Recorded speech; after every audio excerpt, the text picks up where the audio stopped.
Oke, Assalamualaikum warahmatullahi wabarakatuh. Selamat datang di pembelajaran SAP PP Modul dengan saya Ahmad Yusuf Arif. Untuk informasi lebih detail tentang SAP PP Modul, Anda bisa lihat di sapindonesia.net ya. Di sini ada silabus tentang pembahasan modul SAP PP ya. Mulai dari master data, kemudian planning proses, MRP, production order execution, kemudian juga configuration ya. Di sini juga saya membahas tentang konfigurasi, bagaimana cara membuat konfigurasi untuk SAP PP modul ya. Nanti kita akan bahas di sini secara global saja. Tapi untuk lebih lengkapnya, tentunya Anda harus masuk ke member area karena di sini saya akan kemukakan, saya bahas mulai dari konsep bisnisnya secara detail, kemudian juga bagaimana skenario di SAP sistem. Oke, kali ini kita masih membahas tentang good issue ya, masih ngomongin tentang good issue atau material staging dan withdrawal. Oke. Sebagaimana saya udah kemukakan bahwa yang dimaksud dengan good issue adalah kebutuhan material ya untuk pembuatan finish product ya. Kemudian saat kita membuat production order, tentunya tanda bahwa material itu sudah diisu, sudah masuk ke order atau sudah diposting di production order itu ada status JMPS ya. Nanti Anda lihat di production order itu kalau kita sudah melakukan proses posting ya dari material-material komponen, kemudian kita sudah carry out begitu, nanti dia muncul status namanya goods movement posted. Artinya barang-barang itu sudah diposting ya.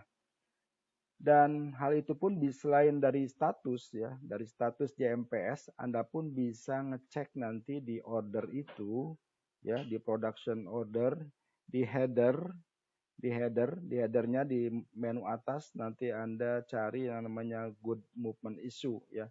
Anda tik di situ maka akan keluar dia tampilan dari material-material yang sudah masuk ke order. Jadi sudah di-issue begitu ya. Oke, jadi selanjutnya kita akan lihat sekarang storage sequence of material staging ya.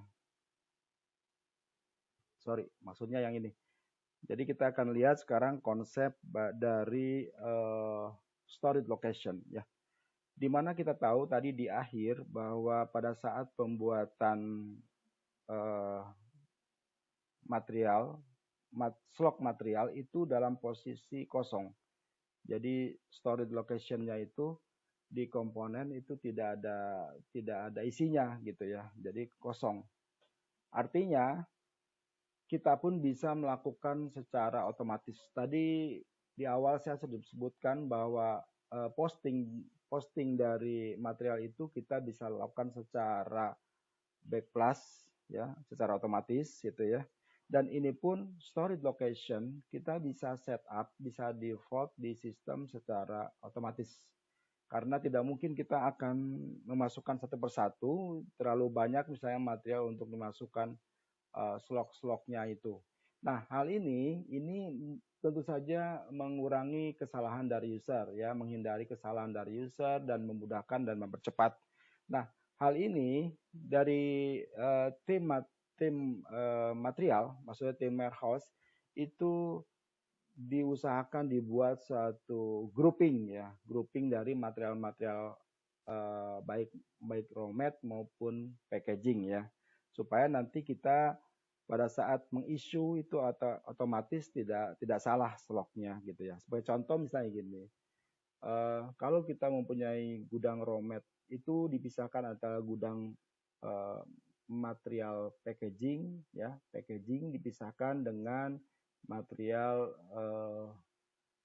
raw mat ya, atau kita pisahkan juga dengan material chemical ya kan. Nah, hal itu dipisah-pisahkan di dalam slog ya. Kalau packaging misalnya apa ya?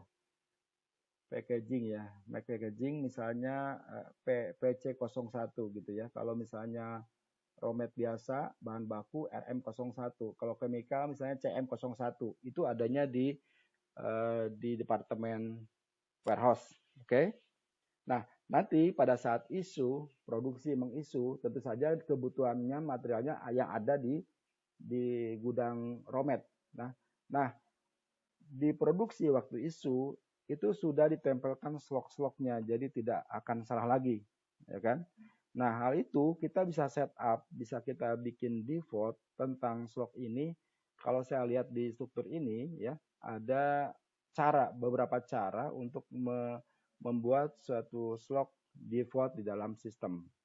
Pertama di work center ya, di work center ini di production supply area ya. Jadi nanti Anda bisa masuk ke basic data di work center, ada namanya production supply area, di situ Anda bisa tempelkan slotnya. Ya. Jadi kita bisa membuat slot secara otomatis di work center. Yang kedua di BOM ya, di BOM item juga kita bisa tempelkan slot pada item status. Misalnya material statusnya itu kita highlight, kemudian kita lihat di detail, kemudian slotnya kita bisa pasangkan di situ. Atau juga pada material master ya, pada material master nanti Anda lihat di MRP2 itu ada posisi stok dari dan ke. Nah, malah itu lebih enak lagi, maksudnya lebih enak lagi itu darinya itu bisa kita setup misalnya material packaging, berarti kan PC01. Nah, ke-nya itu di situ juga di MRP2 sudah ditunjukkan tuh storage to apa gitu. Nah, di situ Anda bisa tempelkan kalau storage untuk produksi katakanlah PR01 gitu. Jadi itu untuk menghindari kesalahan ya. Oke. Lalu berikutnya adalah production version. Nah, kalau ini production version ya, default slotnya itu ini khusus untuk SAP PPPI ya. Nah, kita tidak membahas di sini caranya default untuk storage location karena ada di SAP PPPI. Apa yang dimaksud dengan SAP PPPI? Ya, sekilas saja ya. Jadi SAP di production itu produksi itu ada dua model ya, ada dua model. Yang satu sebagai discrete manufacturing, yang satunya sebagai repetitive manufacturing gitu ya. Nah, yang discrete itu kita menyebutnya production order, jangan salah ya.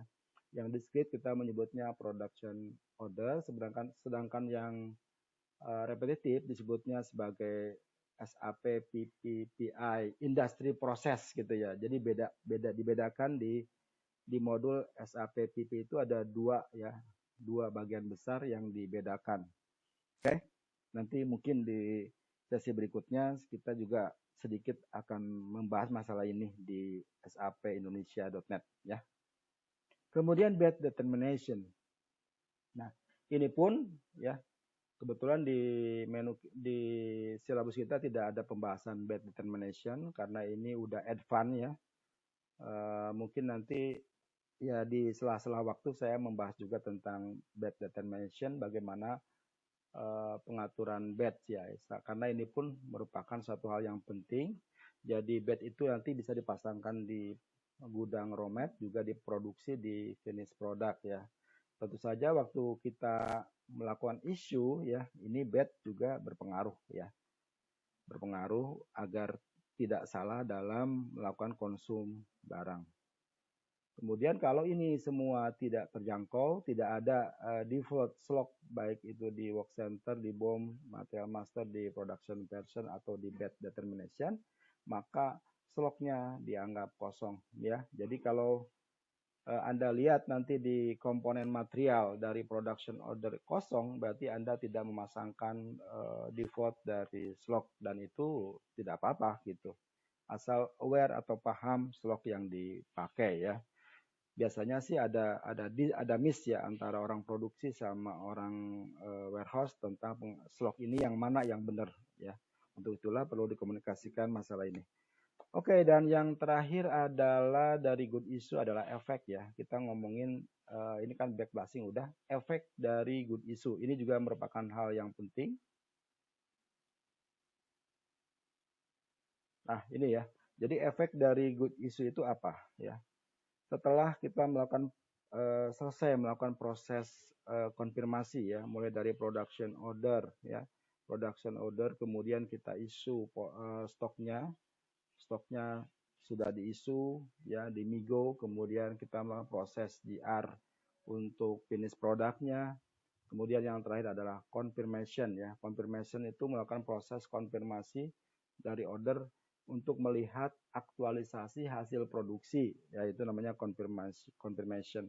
Alhasil dari semua itu, dari good issue itu, setelah kita selesai posting, karena good issue ini nanti kan akan berpengaruhnya di konfirmasi ya, di akhir dari proses produksi good issue ini akan diambil aktualisasinya, sehingga akan terbit dokumen. Nah ini dia, di sini digambarkan ke bawah ini. Pertama adalah material dokumen ya, material dokumen atau biasa orang menyebut matdoc gitu ya.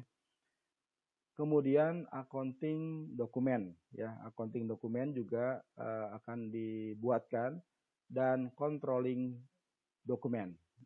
Nah, ketiga ini adalah efek dari proses good issue. Ada yang di atas ini adalah reservation close. Jadi sebenarnya reservasinya close, artinya clear lagi. Jadi kalau udah reservasi, udah diambil, berarti kan stok udah free, udah bebas lagi, tidak ada booking, tidak ada yang nyangkut di order ya. Jadi ada 4 ya yang menyebabkan efek dari good issue. Pertama adalah reservasi di close, oke. Kemudian material doc di sini ya, material dokumen terbentuk. Kemudian accounting dokumen juga terbentuk, dan controlling dokumen terbentuk. Dan ini tentu saja sebagai report ya, report ke accounting bahwa kita telah mengeluarkan ya. Kalau dari accounting kan mesti lihat ya berapa jumlah, berapa value dari yang di-issue ya, berapa value yang di-issue, dan itu accounting akan lihat dari sisi amount-nya ya. Bukan saja dari sisi gudang kita sudah melakukan proses issue, sudah selesai gitu ya, sudah stoknya sudah terpakai, sudah habis, tapi juga dari si accounting secara amount dia akan lihat ya, nanti akan lihat dia akan masuk berapa rupiah yang terpakai gitu, yang terkonsum. Oke, saya kira itu saja pembahasan tentang good issue. Mudah-mudahan bisa dipahami secara konsep. Kalau untuk pemahaman lebih detail, Anda harus masuk ke member area, karena di situ saya menjelaskan dengan konsep skenario yang ada di SAP System ya. Mudah-mudahan ada manfaatnya. Itu saja, saya akhiri sampai sini. Assalamualaikum warahmatullahi wabarakatuh.